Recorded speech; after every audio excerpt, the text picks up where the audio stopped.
m'appelle Pascal Pic et je suis paléo-anthropologue. Alors un grand mot qui veut dire tout simplement paléo ancien, anthropos l'homme et logos la connaissance. Donc je m'intéresse à l'évolution humaine. Alors l'évolution humaine, c'est pas que le grand passé. Bien sûr, il y a Lucie, Cro-Magnon, Néandertal, tout ça, c'est fascinant et comme vous le savez, les découvertes vont très vite. Mais il y a un autre aspect dans le champ des théories de l'évolution et de l'anthropologie, c'est comment se fait l'évolution humaine. Et notre évolution est particulière depuis 2 millions d'années. Nous autres, les humains, ce n'étaient pas des sapiens à l'époque, ça commence avec Homo erectus. Nous avons une capacité de s'adapter qui est très rapide, mais en même temps, nous nous adaptons avec nos espaces techniques et culturels.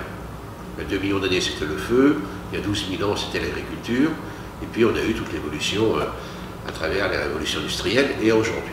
Et aujourd'hui, nous sommes dans une nouvelle phase de l'évolution humaine, et ce qui est important à l'échelle planétaire, avec ces nouveaux espaces techniques qui sont le numérique et notamment les intelligences artificielles, notamment génératives. La prochaine étape d'ailleurs, ça va être rapide, ça va être les robots.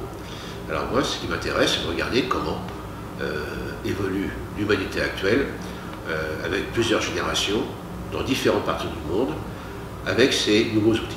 Car ce qui est important, c'est qu'il n'y aura pas qu'un seul usage. Selon les régions du monde, selon les cultures, les philosophies et les différentes croyances qui dominent dans les différentes parties du monde, nous allons avoir, et nous avons déjà, des usages avec des pays qui créent des machines et des machines intelligentes. Ça, c'est par exemple la France et l'Europe continentale. Les Japonais, c'est pas du tout le cas. Les Américains, une autre approche. Donc voilà, à l'échelle mondiale aujourd'hui, nous connaissons une phase d'évolution dont nous sommes les acteurs et dont personne d'ailleurs ne sait exactement comment ça va se passer, sauf que ça va très très vite.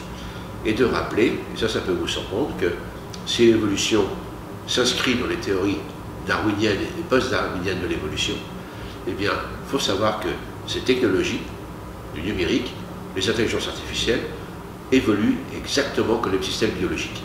Donc voilà ce que je vais essayer d'expliquer, comment se rencontrent les écosystèmes naturels, les écosystèmes humains et les écosystèmes numériques qui font l'évolution d'aujourd'hui.